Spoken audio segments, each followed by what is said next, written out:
Welcome back sa Buhok Gaming Channel. So guys, right now, meron na tayong update para kay Genesis Universe. So right now guys, ang tawag na dito, Genesis New Universe New Horizon version 2.0. So don't worry no, yung sa mga previous na Genesis Universe, ito pa rin yan. Pero the good thing is, mas marami silang dinagdag na pwede natin pagkakitaan. Pero right now, unahin na natin to. So sa mga viewers natin dyan, okay, mga players natin, naghahanap kayo ng mga play to earn.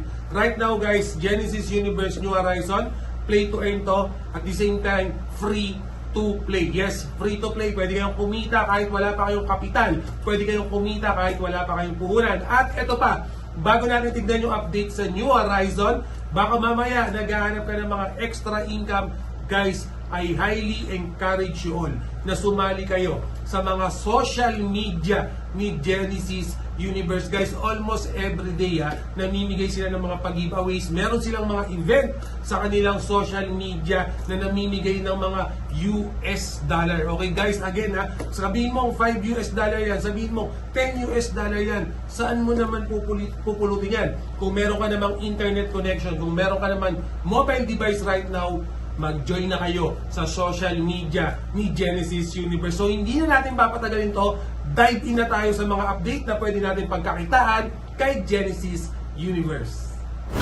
So guys, ito yung mismong main dashboard para kay Genesis Universe. So Genesis Universe New Horizon Buhok Gaming, nabanggit mo kanina, naka free to play yan. Gusto ko sana maglaro ng free to play mode ni Genesis Universe. So unang-una sa lahat guys, ay yung naging malaking update dito kay Genesis Universe. Every time no na makikipag-battle ka, PBE or even PvP, wala na pong gas fee, wala nang transaction fee. So ibig sabihin, laro ka na lang ng laro, laban ka na lang ng laban dito. Unlike before, and then similar siguro sa ibang laro, yung iba kasi may gas fee. So ito, wala. So hindi na natin patagalin pa. Buhok Gaming, gusto kong maglaro. Ano yung una kong gagawin? Na-download ko na yung Genesis Universe. Naka-ready na sa mobile ko, sa Windows ko. No? So unang-una guys, pumunta kayo dito sa NFT Workshop or dito sa NFT Minting, kahit ano dyan. So in this case, NFT Workshop yung pipiliin natin. And then, to begin with, may makikita tayong tatlong category: Normal Summon, Advanced Summon, tsaka Divine Summon. Guys, dito sa Normal Summon, for example, naka-free to play mode ka, makaka-receive kayo ng summon voucher every 12 hours. So, every 12 hours, guys, pwede kayong mag-summon.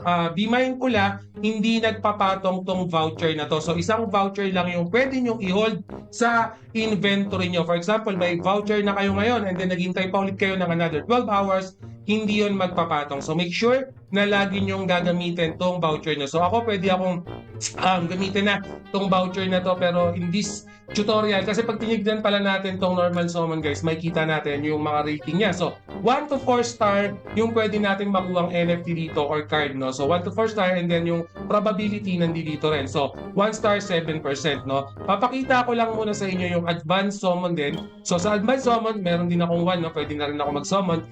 Makikita naman natin sa advanced summon yung pinagkaiba nito guys. Pwede na kayo makakuha ng 5-star na card NFTs dito sa Advanced Summon. And then, yung probability niya, medyo bumaba yung 1-star, mas mataas na rin halos, yung chance yung makakuha ng 2 or even 3-star. Okay, so, again, yung Normal Summon, Advanced Summon, kailangan nyo maghintay dyan. Pero itong Divine Summon, okay, kung meron kayong GUT token right now guys napaka-affordable pa ng presyo ng GUT token. No? So, itong GUT token guys, pwede kayong mag-summon.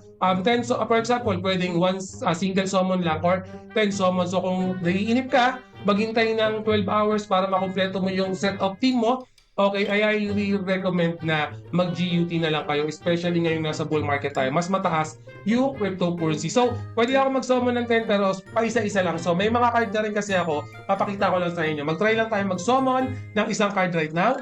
So, yan. Lumabas na yung card natin. So, ano ba yung nakuha natin dito? Double check natin. Okay, so 3-star no yung nakuha natin. So again guys, kasi dito sa Divine Summon, pag dinoble check natin, ang kagandahan kasi dito, wala ka nang makukuhang 1-star na NFT character or card. So 2-star na kagad yung pinakamababa. At the same time, makikita natin yung rating, yung 5-star, 4-star, 4% yung chances natin makakuha. And then yung 3-star, syempre 30%. So again, ito yung kailangan yung gawin guys para magkaroon kayo ng NFT. And for example, gusto nyo ng enjoy itong adventure realm, no? Alisin ko lang itong mukha ko saglit, ha. Yan, itong adventure realm, para makita nyo lang saglit. Dito naman guys, kailangan bago kayo mag-adventure dito, mag-set muna kayo ng team, no? Click nyo tong team up and then lagay nyo yung mga gusto nyong character. So for example, ako may mga card na ako rito. Ito, napalevel ko na. Ilalagay lang natin. So select lang natin lahat. Pili lang tayo. Ito pala guys, kailangan tatlo, no, yung ilalagay natin. So make sure na para ma-maximize nyo yung lineup nyo, make sure na set nyo is 3 na card, no? So lagay lang natin to. Sample lang naman muna to. And then lagay natin ito. So, yan. Confirm battle na ito. Yan. So yan yung lineup natin, no? So again, pwede na akong makipag-battle pero weak pa yan kasi hindi ko pa napapa-level yung mga card na yan. Pero try lang natin. Papakita ko lang sa inyo yung mismong battle niya, no? So click natin itong battle. Again, itong battle, nakita nyo guys, so wala ng gas fee, wala ng transaction fee. So kung naka-free to play kayo, please, patry nung game, no? Enjoy nyo yung game. Free to play to and may earning pa, no? So free to play to and then at the same time play to earn. So kikita kayo guys kahit wala pa kayong puhunan. So papass forward lang natin saglit, no? Yung result na lang tayo or yung end result. Yun, no? Na-clutch pa natin, no? So na-clutch pa natin. Guys, again, ito yung mga kain na makukuha nyo after nung battle, no? So coin, ito yung para sa akin mas importante, itong essence kasi ayun yung gagamitin natin din sa pang-level up. Although itong gold guys, kailangan din natin yan para magpa-level up ng character. So basically, yun lang naman doon para sa PvE. So again, yung character natin mahina pa, kailangan natin palibelin yan. Sa battle arena naman, PvP to guys, meron tayong mga leaderboard. Same thing nga pala dun sa PvE. Guys, sa leaderboard natin, kailangan at least nasa top 100 kayo. Pag nasa top 100 kayo, magkakaroon kayo ng reward dito. So make sure, kung nilalaro nyo na to, ipa top 100 nyo na. So maglagay lang tayo ng mga card dito. Yan. Itong mga 5-star na nga yung ilalagay natin para solid na tayo, no? Ito, may 4-star pala tayo dito. Isa. And then, may mga 4-star pa ba ako? Ito, so dalawang 4-star. So, kung makikita nyo guys, itong isang 5-star ko, level 3, level 0, and then level 0. So, kailangan natin upgrade yan. Pero, testing muna natin sila sa PvP, no? Similar thing sa PvP, guys, wala rin gas fee. Pagka-click nyo, laban na kagad. So, fast forward lang natin to. Yan, durog tayo. Pero okay lang kasi nga, hindi pa natin napapalevel yung mga card natin. Guys, importanteng palibelin din natin yung mga heroes natin. And then kung paano palibelin yan, nakikita nyo ba tong hero button na yan? Diyan nyo makikita yung mga card nyo. For example, si Anubis, no, gusto natin i-upgrade yan, ibenta, i-send sa kaibigan natin, pwede. So, i-upgrade natin yan. Makikita nyo yung mga requirement dito, no, yung essence na yung gold coin. So, ito yung amount na kailangan natin. Madami-dami naman tayo essence right now. So, card upgrade natin yan. Make sure na double check niya kasi every time na ina-upgrade nyo, tumataas yung mga requirement niya. So, pina-level 3 natin to. Ubusan na ako ng essence, no? Guys, dito sa NFT workshop, pwede kayong bumalik. Makikita nyo tong NFT workshop kasi to, yung parang essence na drawing.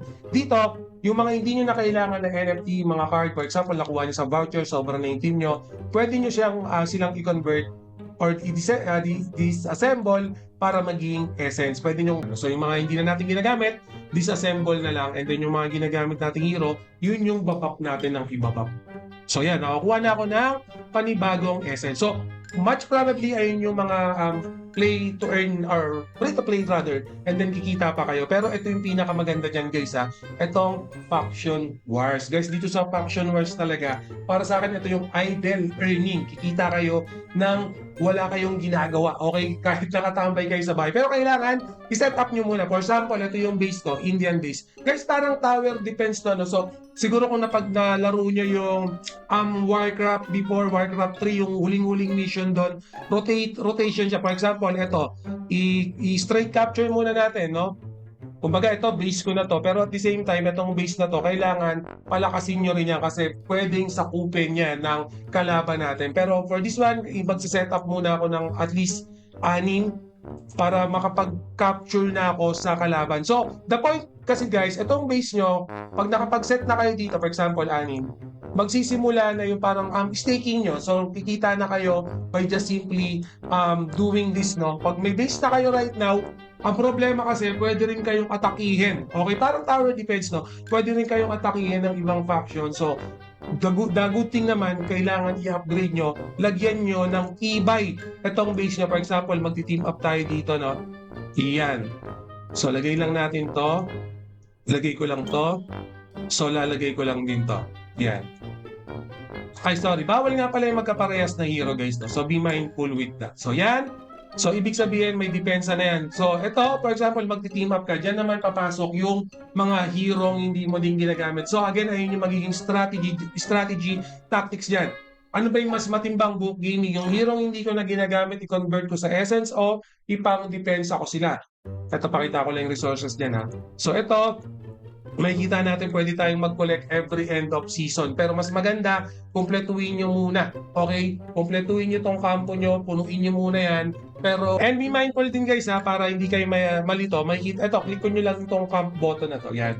So, makikita nyo dito, for example, sa base natin, makikita nyo kung ano yung mga tower natin na meron ng naka-deploy. So, pwede tayong mag-team up. Kahit dito, pwede kayong mag-team up para hindi kayo mahirapan. Yan yung nasa base natin. No? So, itong patig points guys if no for example umatake kayo sa ibang tower, sa ibang camp no, mas mabilis siyang mauubos. So be mindful dito sa patig points. Pero yun nga, the best way talaga is meron tayong 4-star or 5-star kasi mas malaki yung magiging earning natin sa resources. So talagang dito tayo sa kikita sa resources no, yung mga reward natin na makukuha diyan guys. For example, sa leaderboard din, may makukuha tayong voucher dyan na pwede natin i-convert sa GUT token. Sa Book Gaming, bakit hindi na lang i-direct ang GUT yung bigay sa wallet namin? Bakit kailangan pa ng voucher? So, para ma-lessen din yung transaction fee. Kasi pag voucher yung ginamit natin, wala kayong makukuha, wala ng transaction fee pag kinonvert nyo siya sa GUT. So, advantage para sa inyo. Okay, so, ibig ko sabihin, pag nilaro nyo itong play to earn na to, okay, free to play na, almost wala nang gas fee, halos lahat ng transaction, pwede ka pang kumita, okay? Ayan ang naging bagong update dito sa Genesis Universe New Horizon. So, kung meron ka ng account dito, returning player ka, please laruin nyo, marami na talagang pinagbago. At the same time, kung bago ka pa lang, laruin nyo kasi may free-to-play version dyan. I-testing nyo, no? Tignan nyo kung baka itong mga ganitong play-to-earn, yung trip nyo, baka ito yung mga ganitong play-to-earn, yung genre nyo, yung vibes nyo. Please pa-double check. And ito pa nga pala guys, no? Tulad ng na-mention ko kanina, mag-join kayo sa social media platform nila kasi napakadami nilang pag-giveaways, napakarami nilang event. Just imagine, right now, no, $30 pwedeng makuha ng 10 lucky winner. Guess nyo lang yung character, may mga clue na yan. Okay? Guys, sumali kayo, sayang. Okay? And then again, guys, meron nga pala tayong task on. Ilagay nyo na rin to. Okay? Giveaways din yan para sa inyo. Napakadali lang yan, napaka-basic lang yan. Don't worry, lahat ng link ilalagay ko sa description. Napakadaki ng pwede nyo kitain dito. Huwag nang tatamad-tamad guys. Konting sipag lang. Laruin nyo na yung Genesis Universe. Free to play. Play to earn pa yan. Okay? And then yung staking yan, yung earning yan, yung mining yan, papaldo. Guys, bull run tayo ngayon. Huwag kayong magpapahuli. Pag nasa bull market, lahat ng token nagtataasan. And always remember, Book Gaming loves you all. See you again in my next video. Salamat! Mwah!